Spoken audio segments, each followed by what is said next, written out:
Hello and welcome to Unprofessional Engineering. My name is James. And you got Luke. Luke, we're continuing our series on the 7 modern wonders of the world. Or the new wonders, as they're called. That as well.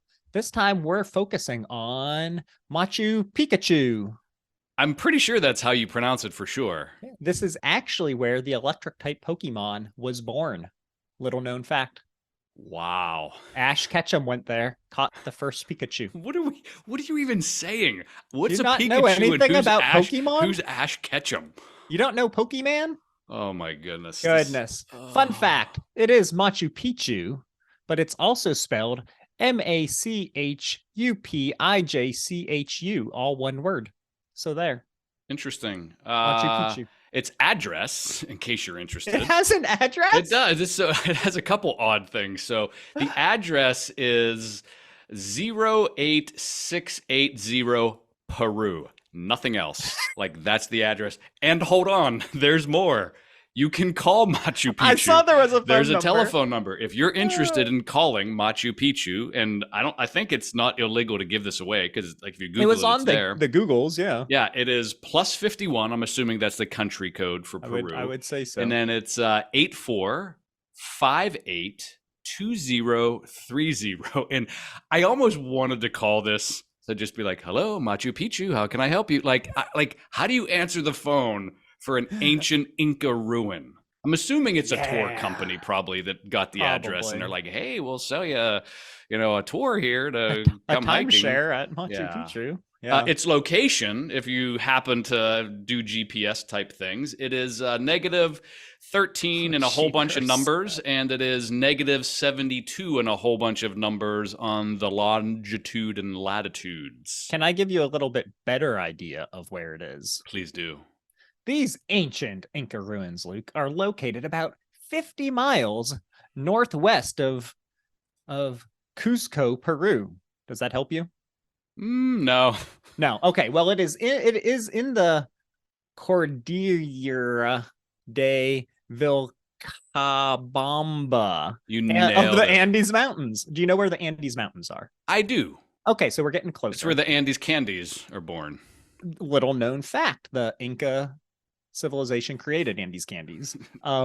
It is perched above the Urubamba River Valley in the narrow saddle between two sharp peaks, Machu Picchu, which is Old Peak, and Huayna Picchu, New Peak, at an elevation of just 7,710 feet. One of the few major pre-Columbian ruins found nearly intact. Machu Picchu was designated a UNESCO World Heritage Site in 1983. So I know this probably doesn't help anyone. All of those things that I just said. So I'll give a little bit better. So if you're looking at South America, I think people understand South America. That's where I was going to go. Go ahead. So if you're looking at South America and it has the belly on the left-hand side. This is how I described it. And then you have like Ecuador and then Peru. And I think most people know where like Lima, Peru is. It's on the coast. I doubt it. That seems like a very shady statement. Okay. It's the coast of South America, about midway up. So if it was a belly, it would be like where the belly button is. Yeah. If I feel like everyone knows America. where Brazil is, right? Yeah, to the left of It's Brazil. on the opposite side of Brazil. Yeah, the left of Brazil, kind of inland, above Chile and Argentina and Santiago, below Colombia. Yeah. So there's a whole bunch of drug trafficking. I think everything I just said: Venezuela, Colombia, Brazil, Santiago. Yeah. Fun fact, Luke: the stairs that you climb to get to Machu Picchu are made out of cocaine. So science. Really? No, that's not true either. But I will tell you, you're saying our listeners probably know this stuff. My wife doesn't even know the difference between Africa and South America. No. So I'm sure some of our listeners don't know the breakdown of Peru and the belly button that you're describing. Let's move on to the history. What do you say? Yes, I think we have to move on to the history at this point. Do you want to start with that? Yeah, so So historians believe that Machu Picchu. That's the southern part, where by the ocean. Believe that it was built at the height of the Inca Empire sometime in the 15th and 16th century. So this is way long ago. Unfortunately, it didn't last all that long. Apparently, they were there for about 100 years or so after it was built. They're not exactly sure what happened, but there is a sneaking suspicion that the Spanish, they ruin everything. Wow, The that was Spanish harsh. began their conquest of South America and all the different things they did. There's no really specific evidence. Like there isn't conquistador helmets and swords and stuff on the mountains of Machu Picchu, but it's pretty apparent that it was related to probably a disease. They're thinking smallpox, maybe. There may have been an outbreak there. They had some contact with some Europeans and brought smallpox into a population that doesn't have any immunity or any way to treat smallpox. And they were like, yeah, we got to get out of here before we all die. So that is more than likely why they left Machu Picchu. Couple things about what they think Machu Picchu is for. Ooh, let's hear it. So most of them think that this was just like a place for the emperor to stay. Like this was, whoever the modern emperor was at the time, is like he and his nobles would go hang out at the royal baths and whatnot that were built there. There was more than likely a religious site as well. When's the last time you took a bath, Luke? Last evening. I'm a before bed sleeper. You take literally a bath? Not a bath, but no, that's what I mean. Oh, a bath. Last time I took a bath. Oh, goodness gracious. I mean, I don't know. I mean, I can't remember. Decades? Yeah, maybe decades. Maybe. Okay. I'm not sure. All right, continue. So, but they also think there's all kinds of other speculation based off of things they found there. They think it could have been a prison. Oh dear! Just based off of some of the structures, they're thinking it could have been a prison. They're thinking it could have been a woman's retreat. It could have been a place for king's coronations, or they think it may have been a place to test out new crops. Oh, how interesting! Yeah, That's was fascinating because it was kind of terraced with the way they built it, so it was clearly a place where they were growing crops, and in the mountains there's no easy way to do that, so they terraced the area. So that's what I think it may have been used for, because again, you can't call up the Incas and be like, hey, what were you guys doing in Machu Picchu?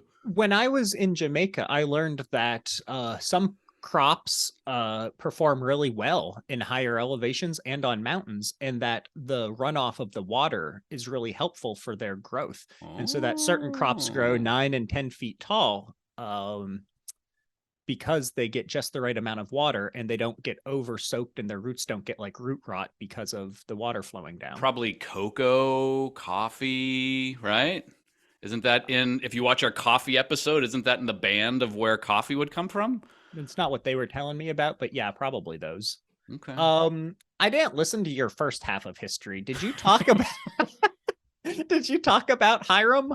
No, I was going to get to Hiram. I was going to talk about the Incas for a second first my bad. Before we got to that. So we really can't talk about Machu Picchu without talking about the Incas. And did we do a civilization smackdown where we talked about the Incas? Absolutely. We had the Aztecs, the Incas, and the Egyptians, I think. Yeah. So make sure you check out that episode. It's back there somewhere. Great. Yeah. But just a real quick high level. So the Inca Empire was a kingdom that was developed in the Andes region of South America and grew because of their military strength, diplomacy. They had some great emperors. They had an area that spanned more than 25,000 miles. It went from Ecuador down to Chile. They're guessing that at its peak, there were maybe 12 million inhabitants in the Inca Empire, over 100 different ethnic groups. And despite their power, they were quickly overwhelmed by disease and superior weaponry. Again, the Spanish. They did a number on the Americas, didn't they? Yeah, they did. So 1572 was kind of like the official, like their last stand whenever they were fighting the Spanish back. So that's just a quick history of the Incas. Now, if you want to talk about our boy Hiram, we can. You know what? Now I don't want to. Instead, I want to take a break for a word from our sponsor. I have to assume that this is one of these restaurants in Machu Picchu that we're going to talk The about a little bit hotel. later. No, it did not get back to me in time. Probably a time zone difference or something. We do have a couple of shout outs, though. Let me hear them. Number 1, Mike F. Can imagine why I picked this one. Hey, James. I'd say and Luke, but let's be real. He won't read this. What? An idea. You don't give me access to the emails because you don't had trust it me. all along. Nobody wants your dyslexic typing going on, Luke. An idea for an inventor/company you could cover is Koenigsegg. It's a car There's company. They make supercars. Kosoning. I don't know how you say it, but they make supercars, right? wow. I have a whole new respect for you, Luke. Genius They're level. a Swedish hypercar company. Yeah. And have a ton of really cool advancements in the industry. I had to look up what hypercar even was. Yeah, supercar. So, Yeah. way to really steal that one from me. Holy cow. Next, Maximomo. This is Maximomo's name on Gmail. Okay. Hi, my name is Max. Apparently not Maximomo. And I am a freshman? He said freshman in With quotes? quotes? Okay. And then said, I did dual enrollment. Don't know what that means. Civil engineering student at University of Alaska Fairbanks. Whoa. Probably our first Alaska university write-in. Probably. I am not insane going out of state because it is actually cheaper than my schools in Washington because I got in-state and merit.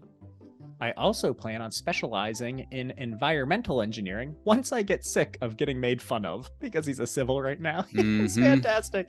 Your podcast has made me feel more productive in my mindless job. This dude, Maximomo, sounds perfect for engineering. Oh, yes. Sarcasm, for sure. already has a terrible job. He hates, Kind of grizzly a oh little bit. my goodness, you I know, love it. A little salty. Oh, yeah. Speaking of salty, I like renewable energies and large-scale battery tech, such as like salt-powered batteries, wastewater treatment, and sniffing concrete. You like sniffing concrete? I don't know what that What does that means. mean? If you haven't, I would appreciate an episode on biological digesters. Maximomo sounds like someone I want to sit down and have. I want to hang out with. Yeah. So thanks. I'm going to Alaska for a trip at some point in the next, I don't know, year, 3.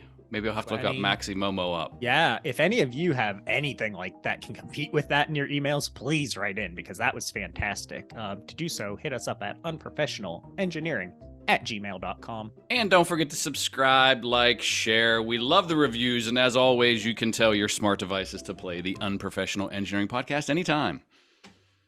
Yeah, I feel like I've gotten a lot shorter on my stickers and this and that and everything. I don't know. History, Luke. Should we talk about our friend Hiram Bigham? Gotta talk about the discovery. Although I saw I saw that there was a German guy, I didn't catch the name, that may have been there a few years before him, but I don't think Lies. we won't go there. We won't muddy the waters. Thank you, Luke, for not muddying the waters. So what I saw is that Machu Picchu didn't even exist, as far as we knew, until it was discovered. See, that's how you use quotes, Maxie.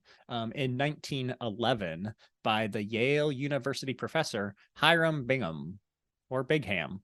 Bigham, I think Ham Bigham. or turkey? Depends on the holiday, but usually turkey. Okay, me too. Who was led to the site by Melchor Artaga, a local resident, we're going to say. So Bingham had been seeking Vilcabamba, which is the lost city of the Incas, from which the last Inca rulers led the rebellion against the Spanish until 1572, like you were talking about. He thought Machu Picchu was this. Later on, they decided, oops, this probably wasn't the place we were looking for, but this place is way cooler and way better.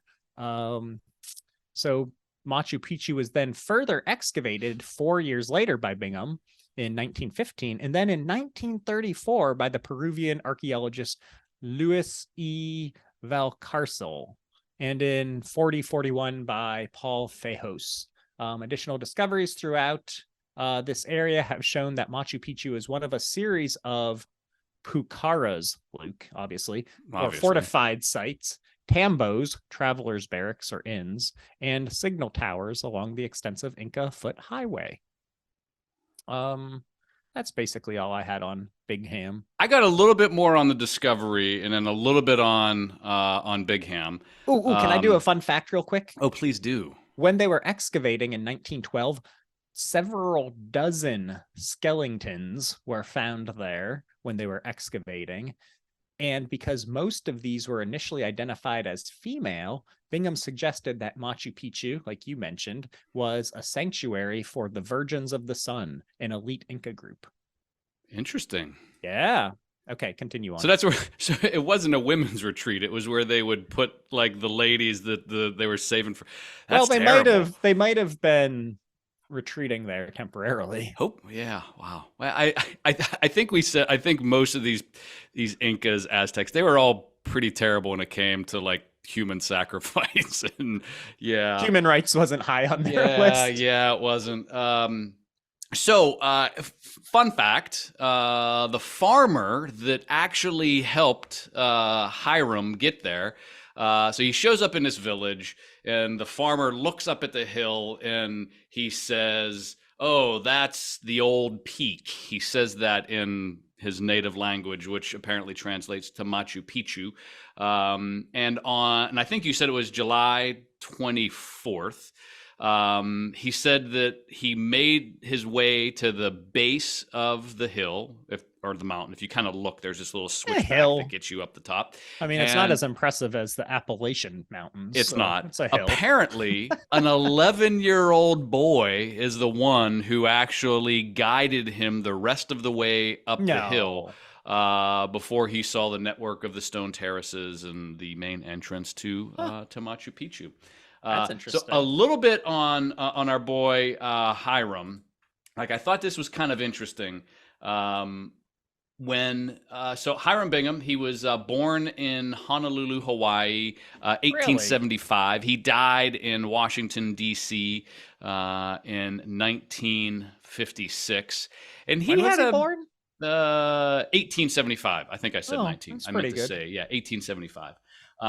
His big thing that he did in his career was obviously discovering Machu Picchu, but he also was a faculty member at Yale. Pretty interesting. That's where he was. So I think of him like when I was reading about him, I'm wondering if they use like him as like a potential character for Indiana Jones, like archaeology professor at like a really famous university that goes on like these, expeditions to find things. I'm assuming there may have been a connection there. Did he have a whip? Because I feel like that's important. I don't know, but they all wore cool hats back then. So I'm guessing that's snakes. I'm assuming you have to hate snakes. Yeah, who doesn't? Everybody hates snakes. God, I hate snakes. So after he discovered Machu Picchu, he was actually, he led a relatively successful life. He actually got into politics, and he became the lieutenant governor of Connecticut in 1922 to 1924. He became the senator for Connecticut soon after that in 1926. And in 1951, he was appointed to the Civil Service Loyalty Review Board by none other than friend of the show, Harry S. Truman, to help investigate controversial cases of suspected subversion in the U.S. State Department. So he was actually like a spy hunter, if I'm reading between the lines, like subversion, I'm thinking he was a spy. I don't know what that word means. So I feel like he was like Indiana Jones. Like, this guy led this kind of amazing, cool life and knew Harry Truman. That is pretty cool. My 2 cents. Is that your finished breakdown? Yes. Yeah, that's my finished breakdown on Hiram. Good. So where I'd like to go, now that Hiram is done, after he stole all of those artifacts and won't give them back to the country, is actually this week's Luke's Rant. What do you say? Oh, here we go. So I'm doing this research, right? And I'm like, you know me, I like hiking and biking and camping and all that sort of stuff. All these things that I hate. I go to the Google machine and I'm like, okay, if I land in Lima, Peru, like, how do I get to, Machu Picchu? I put in Lima, Peru, and I put in Machu Picchu, and I hit like drive or bus or train or anything, there's no way to get there according to Google. Like it says, sorry, we can't complete this. But then, as we're doing this, I think I said it right before we got on, was every single site that shows up in like the top 10 search was a tour company for Machu Picchu. So here I'm thinking that I'm going to this like ancient ruin, really difficult to get to.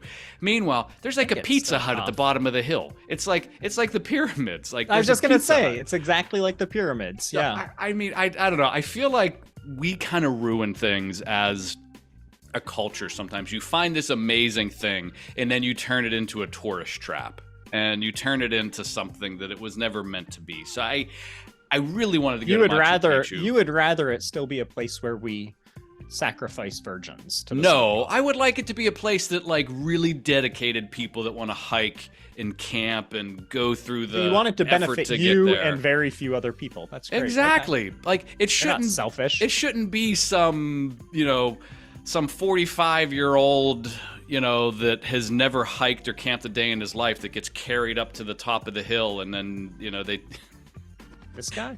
Yeah. It's actually pretty easy to get to. It's often a day trip from Cusco. So, I have a little bit on how to get there if you're interested later on. Thank you. I appreciate it. Sorry that it's a tourist trap. I just hate when they turn cool things into not cool things. What was that sandy one through the mountains that was also Indiana Jones related? Petra? Yeah. That one looks like it's not really a tourist trap. Like it's getting there more, but like I think it's such a pain to get to that it's less. Okay, so how was it built? You want me to talk about this? I'd love to hear it. Okay, so first off, there were a lot of problems to overcome for this, right? It receives up to 80 inches of rain annually, which is a lot of rain. It sits on top of a giant mountain that's really steep and has cliffs and stuff. It also sits on top of an active fault line, so earthquakes happen there all the time. But despite all of this, it still somehow managed to sit there pretty well held together after 500 plus years. So good stuff. So how do they build this thing? Well, they didn't have the wheel, as we covered in our Smackdown, so that's something. They didn't have iron. They didn't have steel. They didn't even have written language yet. But somehow they were able to make this thing happen. I think that's saying a lot of manpower. They also used a lot of sleds and other stuff, but we'll get into that. But first, they had to locate the city's water source, which happened to be a spring at the north of Machu Picchu Mountain. Without this, there wouldn't be Machu Picchu. You need water to survive. They built a big stone canal to carry up to 26 gallons of water per minute towards the urban center. That doesn't feel like a ton, but it's enough water, I guess. Where it landed, they built a fountain, which still functions today. That's pretty impressive. And they erected the emperor's residence. That way he'd be like the first dude to get a crack at this fresh water, right? So that was nice. Then what did they do? So besides those critical centerpieces, right, they had walled in urban sectors, and this included 170 plus buildings, which is pretty impressive. They had no written language still, but they designed these structures to be based off of a set of rules. So not like 12 inches, but just like with the Egyptians, how they had spans and things like that. The windows here were typically the length of a forearm, and the space between them would be forearms sizes. So makes it easy. Yeah, and it's not just here that you would see this consistency. If you go throughout the different Inca civilizations, buildings, whatever, throughout the land, you would have that same kind of measurement that was used for their construction. Beyond the city walls, you mentioned this was an agricultural area. So this is where their crops and stuff were produced. And this provided work for the commoners to pay off their, quote, MITA, M-I-T-A. This was kind of like a labor tax for the citizens.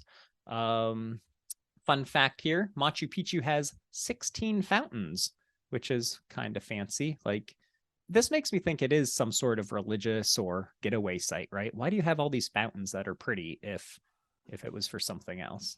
To manage the water, again, we talked about how this is on a cliff, all this water runoff, all this rain. Well, they had to manage this water somehow so it didn't ravage the lands. And they had really good drainage. So the terraces that line the hills below the cities were adapting the slopes for agriculture, and they were protecting them from the runoff and erosion. So basically, they would create really big retaining walls with big old stones to have these terraced gardens practically, and then they would carefully layer the soil to help with water drainage. So they knew about water drainage, but they also would have a high point at the center so that water runoff would, go away, and it actually funneled into runoff channels that then would have the water go feeding back into a main drain and discharge into the rainforest way down below the city. This is super advanced for 500 plus years ago to be on a mountaintop building all of this crazy drainage and not having your city fall apart. And they had no written language to communicate this or write it down. Yeah, like how they keep these plans together. But what's even cooler is like you see Machu Picchu, right? You see all the stones and you see the buildings that still exist. 60% of the construction that they've done is underground. So they all had like these cellars, basically. They had a lot of Pittsburgh bathrooms in there underground. And much of that consists of like deep building foundations and crushed rocks that were used for drainage. And like really interesting stonework. But what's also really cool is they built all of these buildings and these foundations without mortar. So they didn't have some sort of like cementy thing in there keeping these together. They used a technique called ashlar, which is basically the Inca fit really finely carved granite stones together, like so finely carved that you can't even slip like a piece of paper in between the stones. They're just so finely cut. And remember, they weren't doing this with steel or iron. They would use bronze and stone to chip away at these to get these fine corners. It is thought that some of the rocks were already fractured to kind of suit their needs because of like the fault lines and stuff like that. So that helped out, but still really impressive to me.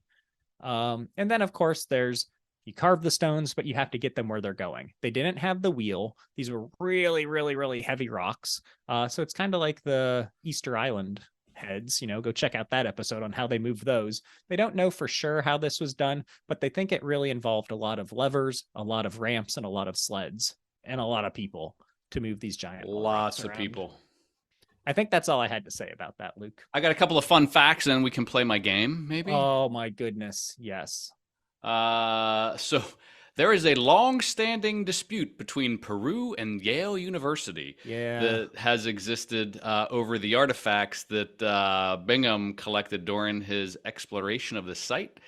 Yale says, yeah, they're ours. We sent them there, and Peru was like, no, we kind of gave them to him on loan. And my guess is, they didn't have email or, back then. I don't think so. To keep track of what he said and what the agreement was. But apparently that is a bit of an issue. To this day, still is a bit of an issue. Yeah. And I mean, you would think that they would just be like, hey, here's this stuff back. I thought that was kind of crazy. I don't know. They might have gotten like a crystal skull or something. Ooh, that was Aliens in that one at the end. I think that's true. That's true. I think I'd never watched that whole thing. It was so Shia LaBeouf. It's fair. So Machu Picchu as it is currently, most of that has actually been rebuilt, like in the last, since the discovery. So they started reconstructing some of the existing buildings. So when it was discovered, they said that probably like 60% of it had been like destroyed or dismantled or, over time. So like what you see today when you go is actually recent. I'm not going to say construction. I don't like that. I'll say recent reconstruction. So like it's not exactly what it was. Like it was probably all overgrown. They kind of they got the weed whacker out and cleaned it up and made it all touristy so people could go there and walk and do all the stuff they need to do. So, a couple other fun facts. It is over 7,000 feet above sea level. So you're already out because that means you'd have to climb some elevation. You'd never go there. Well, you could carry me on your back in like one of those baby holding things, like my legs sticking out. I feel like we had this discussion before about you being in a baby Bjorn. I think that's it on fun facts. I want to play hold on. I have a few fun facts. Oh, shoot. The site covers 80,000 acres, which is a lot. They think it's really funny that you can get there, but like there's no information about this place. They actually have a really good museum that only costs $7 to get into, but nobody ever goes there because it's located in just like a really crappy location. The compound contains over 100 flights of stairs, which is a lot, and most of the individual staircases were carved from one slab of stone, which is nuts to me. You talked about the Yale problem with not giving their stuff back, but also Machu Picchu was an astronomical observatory, and its sacred Intihuatana stone accurately indicates the two equinoxes. Twice a year, the sun sits directly over the stones, creating no shadow. And then my favorite fun fact, Luke, and I skipped a whole section on the layout of the city, but in the main plaza, there is the hitching post of the sun, the Intihuatana. I think I nailed that one, actually.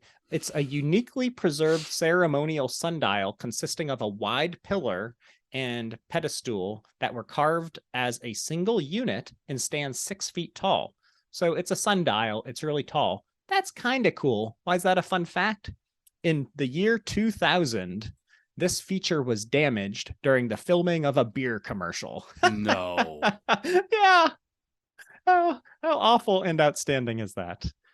Okay, continue on with your game, Luke. Alrighty, so I'm in, and this is a fun one that like you could like go do yourself. So first of all, there is Street View of all of this. So you can go to Google Why would Maps, I ever go then? turn on Street View, and then just like, and literally in Machu Picchu, the ruins, like not the towns near, but in the ruins, there's I can click my way up the stairs. Exactly. You can. There's no need to go. So, so how much, James? The closest place to stay, hotel. How much is? And this is literally like right. So there's this little switchback road. Right? It's right at. It's actually no. It's at the top of the hill. Top? Oh, okay. What do you think it costs to stay there per night? First, I love that you call it a hill, but how much per night? 170 USD. $1,320. So this place is like really nice. It's called the Sanctuary Lodge, a Belmond Hotel, Machu Picchu. Great reviews. It's considered a 5-star hotel. It's got 4.5. These rooms come with a sun virgin or something? I'm not sure what they come. It's really, really expensive. Like even if you go to bookings.com, it's still $1,300 a night. Oh my. Now, on the contrary, if I just do nearby hotels, there is a hotel that has 382 reviews, and these are all probably, obviously international folks traveling here and staying at these hotels. $34 a night if you want to go stay in Machu Picchu at the Fere Machu Picchu Hotel. Great reviews, 4.1 stars. Sounds like where I'd be going. They have Wi-Fi. Are you allowed to camp there? Yes, there is quite a bit of camping that's there. And it's funny you say that, James. If you were looking for camping, the place that I found looks like it's free. You just kind of like set up. Because me and camping. I'm not going to camp. I hate camping. But if the choice is $1,300 or camping, I might do it one night. Maybe not. Okay. You'd have to hold me to keep me warm. And this ended up not being a game. It's me just going through this. Yeah, this isn't a game at all. So restaurants, like there are so many restaurants. So there's this little town kind of right beside Machu Picchu. How do you pronounce it? It's called Angus, Aagus, August Caliente. Yeah, Agus Caliente it's a little town. That's basically the base camp where everybody goes. But if you were looking to go have some dinner there is none other than like 25 restaurants.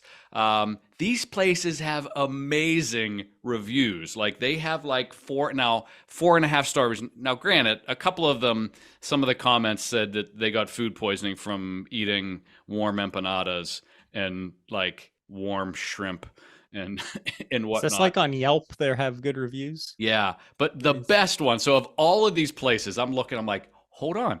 There is a place called Chulo Restaurant and Craft Beer House. Oh, that's You can nice. actually order online.